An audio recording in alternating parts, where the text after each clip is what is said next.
Hey, what's going on, guys? It's Joel here with as many reviews as possible, and today we're doing the review of the Adidas CrazyPower weightlifting shoes.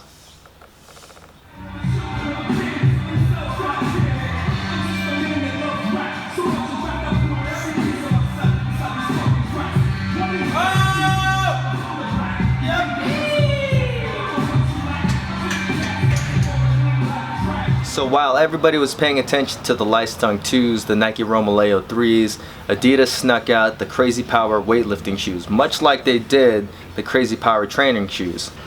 Adidas's description about the CrazyPower weightlifting shoes is kind of vague, and it doesn't really leave you with what these shoes are marketed towards.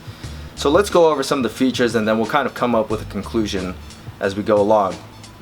So right off the bat, you're going to notice that the upper is a lot different than what you're going to find on most weightlifting shoes nowadays. It's got this sock-like, stretchy, almost neoprene-like material that does not have a tongue. It's much like the Ultra Boost kind of fit. The forefoot is this flexible mesh. It's very, very breathable and very flexible. The outsole is just a normal rubber outsole, but the heel is indeed TPU. It's incompressible, can't do anything to compress it there. The insole of the shoe is this very paper thin insole, shouldn't do anything to the power delivery of the shoe, and it just gives you a little bit of comfort. One thing that I do like about the Adidas CrazyPowers are these little pads at the Achilles. Really holds your heel in a place while you're inside the shoe. The way you lace the Adidas CrazyPowers is kind of bizarre, but it does provide a pretty good fit when it's on. The medial strap does a really good job at tightening the midfoot area, but when you have the shoe on, you can kind of tell there.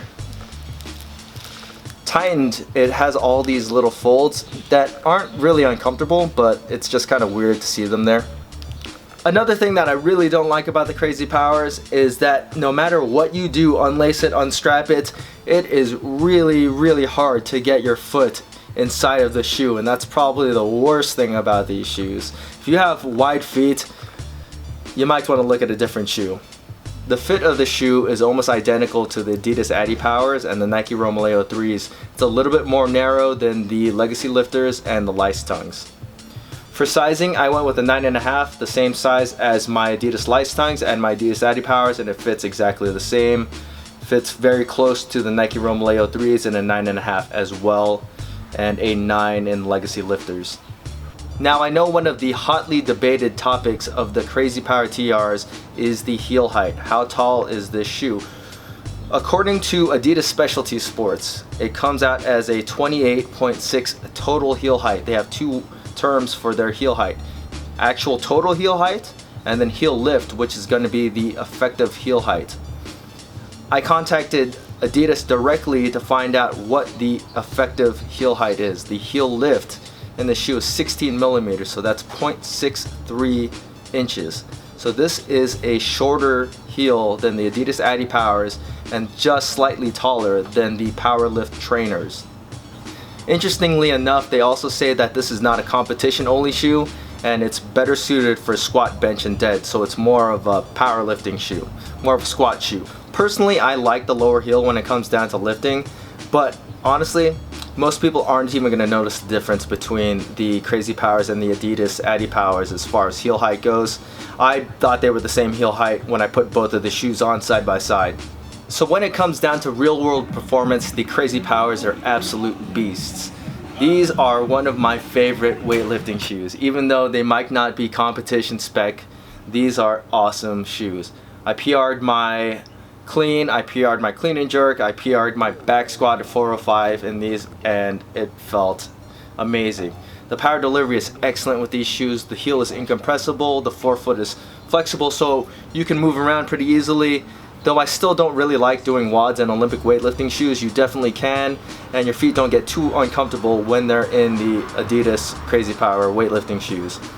So compared to the Nike Romaleo 3s, the Adidas CrazyPowers are slightly heavier. The Romaleo 3s with the hard inserts are around the same weight. The platform is wider in the midfoot on the Nike Romaleos, and it's wider in the forefoot on the CrazyPowers, so that's kind of a toss-up. Personally, between these two shoes, it depends on really what you're doing. I think if you are a low bar squatter, I would actually recommend the CrazyPowers. If you are an Olympic weightlifter and you needed that little bit of heel, or you had some kind of mobility issues, then I would recommend the Nike Romaleos. But honestly, between these shoes, it's a toss-up for me. Between the lice tongues and the CrazyPowers, personally I don't really like the lice tongues all that much. I'm not a fan of the higher heel, so I would go with the CrazyPowers.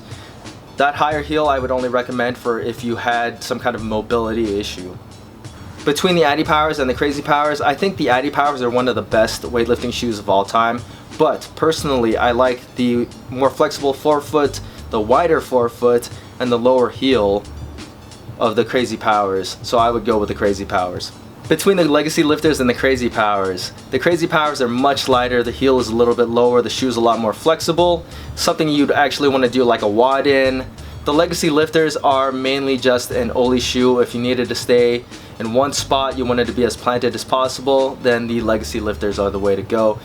Personally, once again, I'm going to go with the CrazyPowers. So who are these shoes meant for? In my opinion, I think these shoes are more of just a serious Powerlift Trainer. The heel height is a little bit taller, but the problem about the Powerlift Trainer is that the heel is compressible because it is an EVA heel. Since this is TPU, there's no compressing this heel. So I think the CrazyPowers are a little bit more geared towards powerlifters squatting low bar and that don't necessarily need an elevated heel but want something that's incompressible, or CrossFitters that want to do WODs in their weightlifting shoes that need a slightly elevated heel that's more stable but still need a flexible shoe to move around in. I think another thing that's kind of weird with the CrazyPowers is that they cost $175 MSRP. You can get them off of Rogue Fitness right now, but you can also get them for $155 off of Holabird Sports. That to me is a little bit much to pay for a shoe that's not competition ready. People are going to see that and they're going to be immediately turned off, and they're just going to go for the Nike Romaleos or the Adidas Lice Tongues, but that doesn't make the CrazyPowers a bad shoe.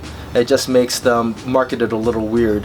Honestly, between these and the Nike Romaleos, I think I would go with the CrazyPowers because I just do better work in these. I feel comfortable weightlifting in these. I feel comfortable squatting in these. I feel comfortable doing WODs in these. These are an excellent shoe.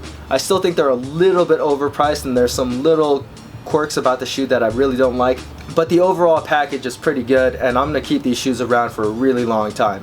If you guys have any questions about the Adidas CrazyPower weightlifting shoes, feel free to leave them in the comment section. Please hit that like button, subscribe, and thanks for watching, guys.